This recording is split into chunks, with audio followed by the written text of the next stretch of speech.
పరిశ్రమ ఒక మహోన్నత వ్యక్తిని కోల్పోయింది. బహుముఖ ప్రజ్ఞశాలి శోభనాచల స్టూడియో అధినేత, గాయకురాలు, నటీమణి, అలాగే నిర్మాత కూడా. చాలా బాధాకరం అటువంటి వ్యక్తిని కోల్పోవడం.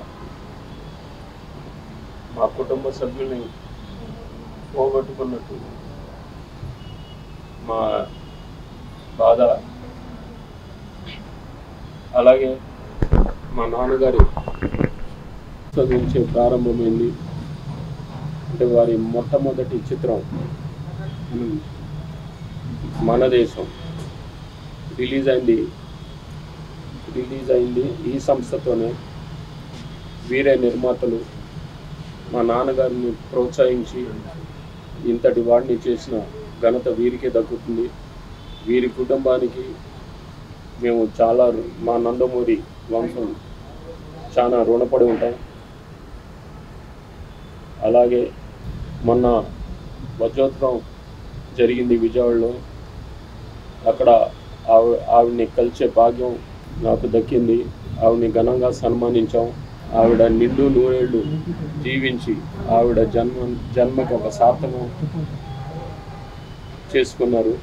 అయినా ఆవిడ కూతురికి, అనురాధాదేవి గారికి, వారి కుటుంబ సభ్యులకి మా ప్రగాఢ సానుభూతి వ్యక్తపరుస్తూ, అలాగే ఆవిడ ఆత్మకు శాంతి కలగాలని ఆ భగవంతుని ప్రార్థిస్తూ సెలవు తీసుకుంటాం. విలేకరులందరికీ నమస్కారం. చాలా బాధగా ఉంది. ఏం మాట్లాడు తెలియడం లేదు. ఇలా చాలా చిత్రసీమకు ఓ దీపం కోల్పోయింది. ముఖ్యంగా మా కుటుంబ సభ్యులలో ఓ కుటుంబ సభ్యురాలు దూరం అయిపోయారు.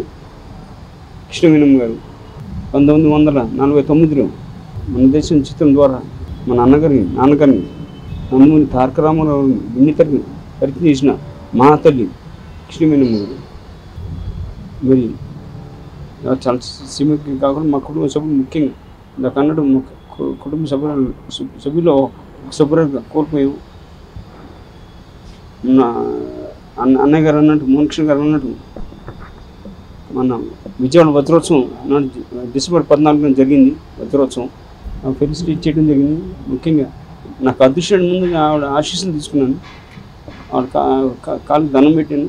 ఆవిడ ఆశీస్సులు తీసుకుని నేను మాట్లాడాను. ఆ భాగ్యం నాకు కలిగింది, ఆవిడ ఆశీస్సులు తీసుకోవడం.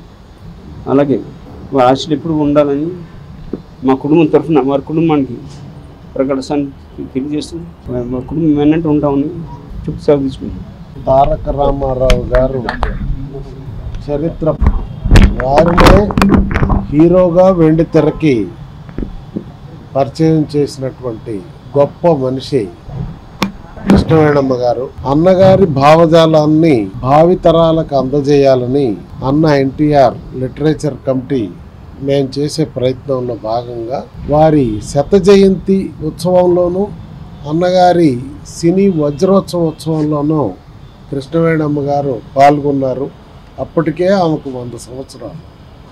డాక్టర్ గారు వెళ్ళటం అంత మంచిది కాదని చెప్పినా ఆమె వినకుండా నాకు ఇలాంటి అవకాశం రావటం, పాల్గొనటం, అన్నగారి కార్యక్రమంలో నాకు ఆనందం కలుగుద్ది, నా ఆయుష్ పెరుగుద్దని చెప్పింది. ఈ ఇంటికి వచ్చి ఆహ్వానిస్తే ఊగిసలాటలో ఉన్నారు. లేదండి, ఇలాంటి అవకాశం రాదు. ఆ రోజు జరిగిన విషయాలు గుర్తుపెట్టుకొని ఆమె తన్మయత్వం చెంది. కానీ మా అదృష్టం ఆమె వేదిక మీద ఉండటం. బాబు గారి మధ్యలో ఆమె ఇంతసేపు ఉండగలదా, కొంచెం అడుగు రెస్ట్ తీసుకుంటే బెటర్ అని చెప్పారు. పక్కన చెప్తే ఆమె అన్నది ప్రోగ్రాం అయినంత వరకు కదల 3 గంటలు మొన్ననే last month 2 months December 14th నాడు 3 గంటలు 102 సంవత్సరాల వయసులో డయాస్ మీద ఉండటం అంటే అంత మనోబలం ఉన్నటువంటి మనిషి, పట్టుదల ఉన్న మనిషి. నిజంగా వారు లేకపోవటం చాలా బాధాకరం. ఏదేమైనా వారి ఆత్మకి శాంతి కలగాలని, వారి కుటుంబానికి ఈ క్లిష్ట పరిస్థితులు ఎదుర్కొనే ధైర్యం ప్రసాదించాలని భగవంతుని మనస్ఫూర్తిగా ప్రార్థిస్తాను. జరిగింది విజయవాడలో. అలాగే సింగపూర్లో కూడా అక్కడ తెలుగు అసోసియేషన్ వారు కూడా చేయడం జరిగింది. జనవరి 26న మనకి రిపబ్లిక్ డే నాడు అక్కడ చేశారు. వారు కూడా అప్పుడు కూడా రమ్మంటే ఇమ్మీడియట్గా ఇమ్మీడియట్గా ఒప్పుకోవడం జరిగింది వస్తానని. కానీ కొన్ని కారణాల వల్ల వీసా రాకపోవడం, ఎందుకంటే పెద్ద వయసు ఆవిడ, కారణాల వల్ల వీసా రాలేకపోయింది. ఎన్ని తలుచుకుంటే చాలా ఆవిడ ప్రేమ అభిమానం మంచిగానే ఉంది. ఒక హిస్టరీ క్రియేట్ చేశారు. ఎందుకంటే మనందరికీ కూడా నందమూరి తారక రామారావు గారిని ఇంట్రడ్యూస్ చేస్తూ ఇండస్ట్రీకి కానీ తర్వాత వాట్ ఎవర్ ఆయన అచీవ్ చేసిన దానికి ఒక కారకురాలు ఆయన. So having said that life is a circle goes on, and ఆమె మటుకు I think she lived a full life, very active and very proactive, and so that's it.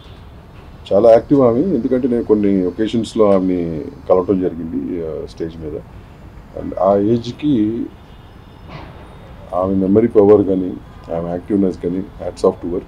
I don't know this today's generation how long they will have, ఎంత ఉంటుందో నాకు తెలిసి కానీ, but you know she was very great, she was iron lady, very strong lady. And we're sorry that you know she left this at this point of time. And Anuradha గారికి కానీ అందరికీ కూడా ప్రగాఢ సానుభూతి from behalf the chamber members and Telugu film industry. విభిన్న శాఖలు నిర్వర్తించి ఎంతోమందిని, అంటే నందమూరి తారక రామారావు గారు అంటే ఆయన ఒక చరిత్ర. ఆయన్ని ఫస్ట్ మన దేశం ద్వారా ఆయన ఇచ్చేసి హీరో మన దేశం ద్వారా ఇచ్చేసి తర్వాత ఫస్ట్ సినిమా ఆయన సైన్ చేసింది పల్లెటూరు పిల్ల. ఆ పల్లెటూరు పిల్లకి ఆ రోజున మీర్జాపురం రాజుగారు ఆర్థిక సహాయంతోనే ఆ పల్లెటూరు పిల్ల స్టార్ట్ అయింది. అది హీరోగా ఆయన సైన్ చేశారు. కానీ షావుకారు మొదట రిలీజ్ అయింది, 20 రోజుల తర్వాత పల్లెటూరు పిల్ల రిలీజ్ అయింది. సో అట్టా చూసుకుంటే మీర్జాపురం రాజు గారికి, అనురాధ గారి కుటుంబానికి ఎన్టీ రామారావుని పరిచయం చేయటం అనేది, ఆ ఎన్టీ రామారావు రావటం అనేది ప్రపంచంలో తెలుగు వారందరికీ, అసలు ఆంధ్రప్రదేశ్ తెలియని ప్లేస్లో తెలియని ప్లేస్లో తెలుగుని తెలియజెప్పిన మహానుభావుడు నందమూరి తారక రామారావుని పరిచయం చేయటం. దాని తర్వాత ఎస్వి రంగారావు గారిని, అంజలీదేవి గారిని, ఘంటసాల గారిని, జిక్కీ గారిని, రమేష్ నాయుడు గారిని, ఘంటసాల గారిని పరిచయం చేయటం మూలంగా మద్రాసులో ఉమ్మడి ఆంధ్రప్రదేశ్ ఉంటే సపరేట్ ఆంధ్రప్రదేశ్ని ఆయన ఘంటసాల గారు ఎలుగెత్తి చాటిన తర్వాత అప్పుడు పార్లమెంట్లో జవహర్లాల్ నెహ్రూ గారు ఆంధ్రప్రదేశ్ రాష్ట్రాన్ని అనౌన్స్ చేశారు. అంటే అలాంటి మహానుభావులు, ఒక ఎన్టీ రామారావు, ఒక ఘంటసాల గారు, ఇంతమంది మహానుభావుల్ని పరిచయం చేసి ఒక ఉక్కు మహిళగా 102 ఏళ్ల వయసులో కూడా ఎక్కడికైనా, అంటే మనకి ముందు తానా వాళ్ళు సన్మానం చేస్తామంటే శిల్పకళా వేదిక ఆ రోజు వెంకయ్యనాయుడు గారు సన్మానం చేశారు. దాని తర్వాత శత జయంతి ఉత్సవాలప్పుడు కూడా ఆ కైతలాపూర్ గ్రౌండ్స్ అక్కడ ఆ రోజున ప్రభుత్వం సహాయ నిరాకరణ చేస్తే 3 సార్లు గుండ్రంగా తిప్పినా కూడా అప్పుడు అనురాధదేవి గారు ఉన్నారు, రోజారమణ గారు ఉన్నారు, కృష్ణవేణి గారు తిప్పినా కూడా వచ్చి ఆ గ్రౌండ్స్లో అక్కడ అటెండ్ అయ్యి ఒక బాధ్యతాయుతంగా చేయటం, ఆ రోజు చంద్రబాబు నాయుడు గారి ద్వారా సన్మానం జరగటం. దాని తర్వాత ఆవిడే మన దేశం ద్వారా 75 సంవత్సరాల స్వర్ణోత్సవం జరిగితే ఆ స్వర్ణోత్సవానికి విజయవాడ అటెండ్ అయ్యి అక్కడ చేయటం. ఇలా చూసుకుంటే కృష్ణవేణి గారు చాలా మహానుభావురాలు, చాలా గొప్ప ఆవిడ. ఒక మీర్జాపురం రాజు గారి ద్వారా పరిచయం అయ్యి ఇంత స్థాయికి వెళ్ళటం, అలాంటి ఉక్కు మహిళ, ఉక్కు సంకల్పం. వాళ్ళ పిల్లలు అంటే అనురాధదేవి గారు, వాళ్ళ మనవరాళ్ళు కానీ మనవాళ్ళు కానీ ముని మనవలు కానీ, అంటే 5 తరాలు చూసింది ఆవిడ. చూసి సినిమా ఇండస్ట్రీలో ఎన్ని రకాలు మారుతున్నాయి, అంటే ఒక మూకీ నుంచి వాళ్ళ డిజిటల్ రంగంలో మారే ప్రతిదీ కూడా ఆవిడ అబ్జర్వ్ చేయటం, ఆవిడ పార్టిసిపేట్ చేయటం. ఈవెన్ 102 ఏళ్ల వయసులో కూడా ఆవిడ మాట్లాడటం, మామూలుగా చాలా హెల్తీగా ఆవిడ ఉండేది. డాక్టర్లకు కూడా ఆశ్చర్యపోయే రేంజ్లో ఆవిడ ఉండటం అనేది చాలా గొప్ప విషయం. అలాంటి కృష్ణవేణి గారు లేరనే బాధ కంటే కూడా ఆవిడ ఉక్కు సంకల్పాన్ని ముందుకు తీసుకెళ్లటంలో కుటుంబం ముందు ఉండాలని, ఆవిడ లేకపోవటం సినీ పరిశ్రమకు చాలా లోటని, ఇంకెంతో మహానుభావులు ఎంతెంతో గొప్ప ప్రపంచ ప్రఖ్యాతిగాంచిన ఎంతోమందిని పరిచయం చేసే భాగ్యం ఇంకా లేకపోవటం. కానీ పరిచయం చేసిన వాళ్ళు చరిత్ర సృష్టించారు. తెలుగువాడు నేను 1982లో పూణేలో చదువుకున్నప్పుడు యూఆర్ ఫ్రమ్ అన్నారు, ఆంధ్రప్రదేశ్ అన్నారు, వేర్ ఈజ్ ఆంధ్రప్రదేశ్ అన్నారు, సౌత్ ఇండియా అన్నారు, వేర్ ఈజ్ సౌత్ ఇండియా అన్నారు, ఇండియా అన్నారు.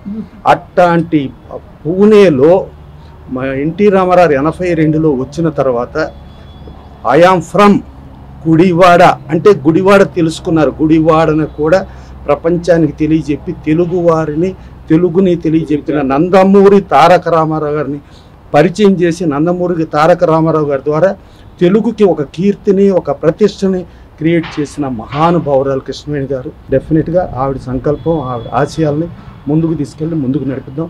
Thank you. నమస్తే అందరికీ. మా తాతమ్మ ఇక్కడ లేరు అని మా ఫ్యామిలీ అందరూ కొంచెం ఎక్కువ బాధపడుతున్నారు. ఎందుకంటే అందరికీ ఆవిడ Krishnaveni the actress, the legend అని చెప్తారు. మాకు she's our great grand mother.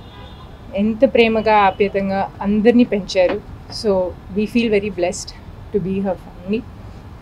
పెద్దవాళ్ళందరూ వచ్చి తాతమ్మ గురించి ఎన్ని కబుర్లు చెప్పి ఇంత మంచిగా ఆప్యాయంగా ప్రేమగా చెప్తున్నారు. సో వీళ్ళందరికీ thank you so much. Thank you అండి వచ్చినందుకు. అండ్ సమానం ఇచ్చారు. డిసెంబర్లో కూడా అంత ఓపిగా అట్ 102 మా తాతమ్మ విజయవాడ వెళ్ళి నేను చూడాలి నాన్న, నేను చేయాలి నాన్న అన్నారు. మాకు అది ఒక inspiration as family, as her great grand daughter, as her grand children. చాలా పెద్ద ఇన్స్పిరేషన్ మాకు. సో ఏం చెప్పాలో మాకు తెలియదు, కానీ we're missing her a lot. And what my great grand mother has established, ఆవిడ ఎంత పని చేసి అంత ఇండస్ట్రీని ఎప్పుడు ఆవిడ ఎంత ప్రేమగా చెప్పేవాళ్ళు, అదే కంటిన్యూ అవ్వాలి, అదే ఆవిడ ఇన్స్పిరేషన్ తీసుకుని ముందుకు జరగాలని మేము కోరుకుంటున్నాం అంతే.